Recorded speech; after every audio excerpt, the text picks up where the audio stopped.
Hello students, welcome to learning edu. आज हम determiners के बारे में पढ़ने वाले हैं। डिटर्मिनर्स बहुत इंपॉर्टेंट हैं। आप लोगों ने कमेंट सेक्शन में लिखा था कि ma'am please guide us on how to use little, few, a few, much, many. तो हेयर आई एम। पूरी वीडियो के अंदर आपको डिटेल में बताऊंगी आपको कैसे ये यूज़ करना है, और इतने अच्छे से बता दूंगी कि आपका केवीएस एचटेट में जो एक एक नंबर के क्वेश्चंस आते हैं ना इस पे, उसमें आपके मार्क्स कटेंगे नहीं और बिल्कुल पूरे मार्क्स आएंगे।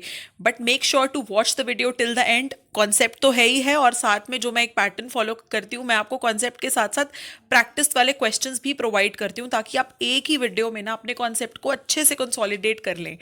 और मुझे आपके साथ अब केवीएस का प्रीवियस ईयर पेपर डिस्कस करना है। सीटेट में कर चुकी हूँ, एचटेट भी हो गया है। अब केवीएस के 2-3 पेपर्स आपके साथ अगली वीडियो के अंदर डिस्कस जरूर करूंगी। So stay connected. पहले हम जानेंगे कि डिटर्मिनर्स होते क्या हैं। Determiners are the words that are placed in front of a noun to make it clear what the noun refers to. देखिए, नाउन क्या होता है? संज्ञा होती है, ठीक है। संज्ञा हमारी उसको और ज़्यादा अच्छे से डिस्क्राइब करना और ये बताना कि नाउन किसको रेफर कर रहा है। जो वो वर्ड्स होते हैं जो नाउन को डिस्क्राइब करेंगे, बताएंगे उनके बारे में, और उनको क्लैरिफाई करेंगे, उन वर्ड्स को डिटर्मिनर्स बोला जाता है। Now you must be having a doubt in your mind कि जो एडजेक्टिव्स होते थे, विशेषण, वो भी तो संज्ञा की विशेषता ही बताते थे। देखिए, ये विशेषता नहीं बता रहे हैं, ये उसको एक अलग सेंस में डिस्क्राइब कर रहे हैं, उसको क्वांटिफाई कर रहे हैं कि नाउन कितना है, अ लिटिल है, फ्यू है। और मैं आपको फॉर योर काइंड इंफॉर्मेशन, बहुत सारे ऐसे एडजेक्टिव्स और प्रोनाउंस होते हैं जो डिटर्मिनर्स भी होते हैं। तो मतलब देखा जाए तो ये टॉपिक ना ओवरलैप करता है। तो आप कंफ्यूज मत होइए, आप सिंपल इतना जानिए कि हाँ, बहुत सारे एडजेक्टिव्स जो होते हैं वो डिटर्मिनर्स ही होते हैं। अभी मैं आपके साथ, देखिए, टाइप्स ऑफ डिटर्मिनर्स भी जब मैं आपको बताऊंगी, उसके अंदर भी आप देख रहे होंगे जो पोजेसिव वाले एडजेक्टिव्स होते हैं वो डिटर्मिनर्स ही हैं, ठीक है। तो एडजेक्टिव्स का कुछ जो पार्ट होता है, जो डिस्क्रिप्टिव वाले एडजेक्टिव्स नहीं, जो बताएंगे टॉल, शॉर्ट, वो नहीं डिटर्मिनर्स का पार्ट होंगे। जो हमारे पोजेसिव वाले एडजेक्टिव्स होंगे या जो डेमोन्स्ट्रेटिव वाले होंगे, दिस, दैट, दीज, दोज, वो सारे डिटर्मिनर्स का ही पार्ट है। तो देखा जाए तो टॉपिक्स ओवरलैप कर रहे हैं। फिलहाल अगर हम टीचिंग एग्जाम्स की बात करते हैं तो हमें इस तरीके की टेक्निकलिटीज हमसे कोई नहीं पूछने वाला कि टाइप्स ऑफ डिटर्मिनर्स बताइए या ये सब। आपको कॉन्सेप्ट जो करना है, मैं भी उसी पे ही आती हूँ, बिकॉज हमारे पास टाइम बहुत कम होता है और हमें उस टाइम के अंदर बहुत सारा कोर्स कंप्लीट करना होता है। और इंग्लिश तो एक ऐसा सब्जेक्ट है कि अगर हम जिसको ऊपर ऊपर से देख के ना फटाफट रिवाइज कर लें तो ही बहुत है, because you have other subjects also. So मैं इसी तरीके की वीडियोज़ बनाती हूँ, छोटी छोटी, ताकि आप बिल्कुल अपने फ्री टाइम के अंदर, आप 5-10 मिनट में अगर उसको देख रहे हो ना, ऑल्टरनेट डेज पे मेरी वीडियो आती है, तो आपका कॉन्सेप्ट साथ साथ इंग्लिश का चलता रहता है और आपकी इंग्लिश भी साथ साथ कवर होती रहती है। So I give you that confidence. So types of determiners में एक बार देख लेते हैं। डेमोन्स्ट्रेटिव, डेमोन्स्ट्रेट करना, जो दिखाते हैं, दिस, दैट, दीज, दोज, वह, यह करके, ठीक है। पोजेसिव वाले होते हैं जो पोजेशन को दिखाते हैं, ठीक है। ये हमारे प्रोनाउंस भी होते थे, हिज, हर। क्वांटिफायर्स, क्वांटिफायर्स देखो दिक्कत करते हैं। डेमोन्स्ट्रेटिव्स आपको पता है कि दिस, दैट कैसे यूज होना है, बचपन से इतनी इंग्लिश ग्रामर तो हमने की हुई है। और आपको पोजेसिव भी पता है, his, her, their, we can do it. दिक्कत करते हैं क्वांटिफायर्स, जिसके अंदर आते हैं अ लिटिल, अ फ्यू, हमें नहीं पता उनका यूज क्या है। फिर एक वीडियो आर्टिकल्स पे बनेगी, ए एंड द पे। सुनने में बहुत इजी लगते हैं बट एक्चुअली आर्टिकल्स प्रॉब्लम करते हैं। बहुत सारी ऐसी जगह पे आर्टिकल्स नहीं लगाने होते बट हम लगाते हैं, ठीक है। फिर उसके बाद ऑर्डिनल्स होता है, फर्स्ट, सेकंड, और नंबर्स, नंबर्स को कार्डिनल्स भी बोलते हैं, 1 2 3 4। तो इतना इंट्रोडक्शन आई गेस बहुत है। अब आ जाइए, मेन मेन हम लोग डिटर्मिनर्स को उठाते हैं जो हमारे पास्ट ईयर पेपर्स के अंदर आए हुए हैं। हम वो वाले डिटर्मिनर्स की बात करेंगे, एक्स्ट्रा कुछ नहीं करेंगे, जो हमारे पेपर्स में आता है हम उसी पे फोकस करेंगे। तो पहले मच एंड मैनी। देखिए, मैनी जो होता है ना, मैनी हम लोग काउंटेबल चीज़ों के साथ यूज़ करते हैं। जैसे कि for example students, students are countable ना, बच्चे क्लास में कितने बैठे हैं वो काउंटेबल होते हैं। जबकि अनकाउंटेबल क्या होता है? Milk. You cannot count milk ना, you can count drops of milk but you cannot count milk. तो मच जो होता है ना हमारा, मच हमेशा अनकाउंटेबल्स के साथ यूज होता है। वो चीज़ें जो हम काउंट नहीं कर सकते, for example we cannot count milk, we cannot count sugar, we cannot count money. Money count नहीं हो सकता। देखिए, डॉलर्स, रुपीज, पाउंड्स काउंट हो सकते हैं बट मनी तो आप some money, give me some money, give me 2 money, 3 money, 4 money थोड़ी बोलते हैं। डॉलर्स को, रुपीज को आप काउंट कर सकते हो। टाइम आप मिनट्स एंड आवर्स को काउंट कर सकते हैं, टाइम को आप काउंट नहीं कर सकते।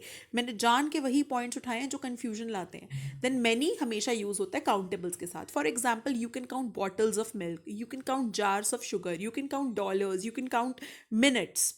सो यही हमारा डिफरेंस होता है मच और मैनी में। Note it down in your register कि मच हम लोग अनकाउंटेबल के साथ, मैनी हम लोग काउंटेबल्स के साथ यूज करते थे। ये भी कुछ खास बात मैंने आपको नई नई बताई है, आप बहुत सारे लोगों को आपको पता ही होगा। बट कंफ्यूजन कहाँ आती है? A little, little, few, a few, ये जो अ साथ में जुड़ता है ना, ये पूरा मीनिंग बदल देता है। देखिए, लिटिल जो होता है ना, पहले तो हम ये जानते हैं कि लिटिल और फ्यू में क्या है डिफरेंस। लिटिल वर्ड अपने आप में ना अनकाउंटेबल्स को दिखाता है। जैसे मच वहां पर अनकाउंटेबल को दिखा रहा था ना, लिटिल अनकाउंटेबल को दिखाता है। पर फ्यू जो होता है ना, वो काउंटेबल्स को दिखाता है, फ्यू काउंटेबल्स को दिखाता है। ठीक है, तो फिर अ लिटिल और अ फ्यू क्या होता है? जब लिटिल और फ्यू के साथ अ लग जाता है ना, मतलब वो एक पॉजिटिव आपको मीनिंग दे रहा होता है, एक पॉजिटिव सेंस आपको वो दे रहा है। यानी कि इतना है, लिटिल और फ्यू कम तो होता है पर इतना है कि मेरा गुजारा हो जाएगा।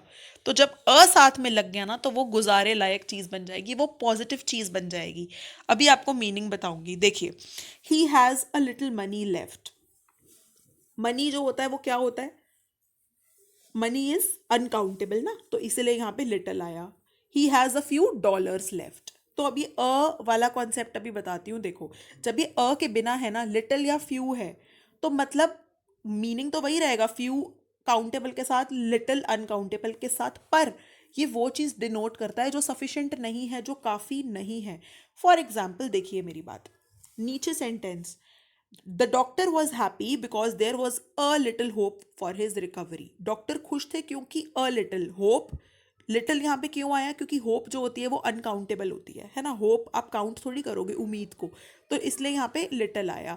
फिर अ लिटिल क्यों आया? क्योंकि देखो पॉजिटिव सेंस दिखा रहे हैं। डॉक्टर खुश थे क्योंकि इतनी होप थी कि वो जिंदा रह सकता है। It is likely that the patient would recover. इतनी होप थी, मतलब सफिशिएंट होप थी ना, तो इसलिए यहाँ पे अ लिटिल आया। नेक्स्ट वाला सेंटेंस को देखो, there is little hope for his recovery. There is little hope for his recovery, यहाँ पर नेगेटिव सेंस आ रही कि वो रिकवर नहीं कर पाएगा, एक सैड एक्सप्रेशन है। तो अ के लगने से ना देखो पूरा मीनिंग बदल गया। जब अ लग गया ना लिटिल के साथ, मतलब वो चीज़ सफिशिएंट हो गई, वो चीज़ सफिशिएंट हो गई, पॉजिटिव हो गई, गुजारे लायक हो गई। बट जब अ नहीं था ना, वो चीज़ गुजारे लायक नहीं होती। ये डिफरेंस लाता है। और यही सेम चीज़ फ्यू में भी यही होता है, बस फर्क ये है फ्यू काउंटेबल्स के लिए होता है use. Fortunately our financial situation is good, we still have a few good customers. हमारी फाइनेंशियल कंडीशन अच्छी है क्योंकि अ फ्यू कस्टमर्स हैं, मतलब इतने हैं कि सफिशिएंट है, वो गुजारे लायक हैं। एंड कस्टमर्स काउंटेबल होता है, इसीलिए यहाँ पे फ्यू आया। I am very sad I have few good friends. उदास हूँ क्योंकि जितने फ्रेंड्स हैं ना, वो इतने कम है कि गुजारे लायक नहीं है, इसीलिए अ फ्यू नहीं था, फ्यू था।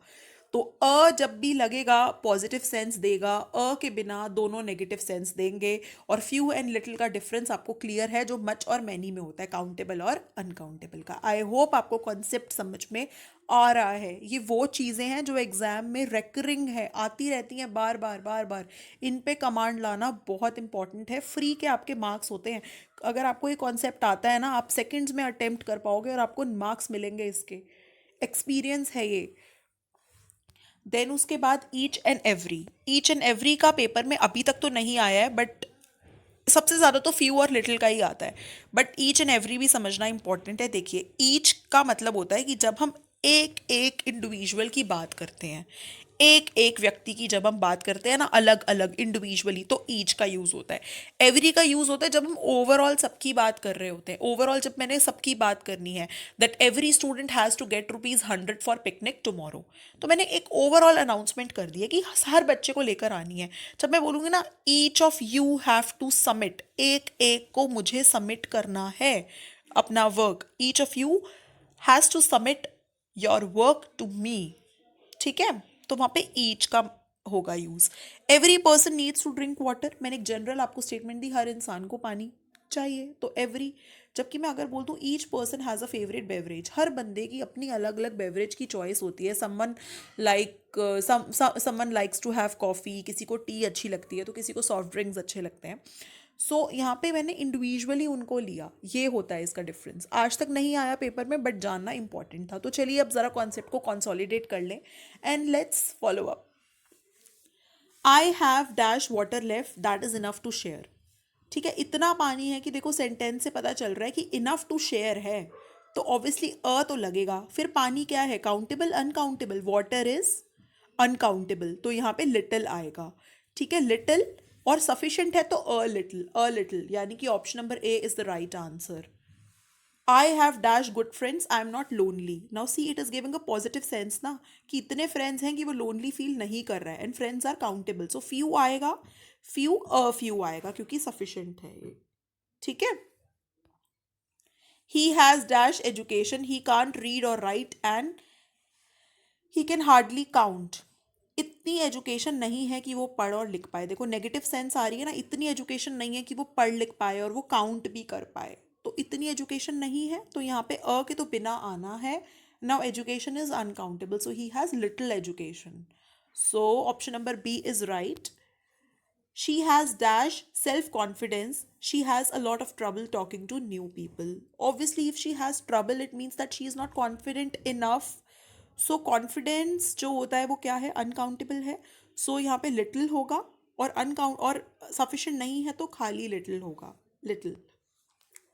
There are dash programs on television that I want to watch. I prefer to download a movie or read a book. It means that programs इतने सफिशिएंट नहीं है कि उसको मूवी डाउनलोड करनी पड़ रही है ना। सेंटेंस का मीनिंग ही आपको बताएगा। It is so easy. Now programs are countable और अनकाउंटेबल, प्रोग्राम्स आर काउंटेबल, है ना। So there are few programs on television that I want to watch. I prefer to download a film or read a book. There was dash traffic on the motorway. Traffic motorway पे, अब देखिए traffic है यहाँ पे, few little तो concept है नहीं, तो यहाँ पे मच और मैनी है, ठीक है ना। Few, there was dash traffic on motorway, so there was traffic is countable और uncountable, it is uncountable, right. So traffic there was much traffic on the motorway, there was much traffic, many नहीं होगा, any, there was any traffic, any मतलब कोई भी, any मतलब कोई एक चीज़, है ना, एनी वन, एनी हम लोग बोलते हैं जब कोई भी एक चीज़, तो एनी तो वैसे भी सूट नहीं कर रहा है। एंड फ्यू ट्रैफिक, फ्यू कैसे हो सकता है, traffic is uncountable. How dash people were at the party, people are countable, so how many people were at the party. So I hope this video was useful. अगली video के अंदर articles मैं सोच रही हूँ, आप मुझे बता दीजिए if you want to do something else, do let me know in the comment section. Thank you.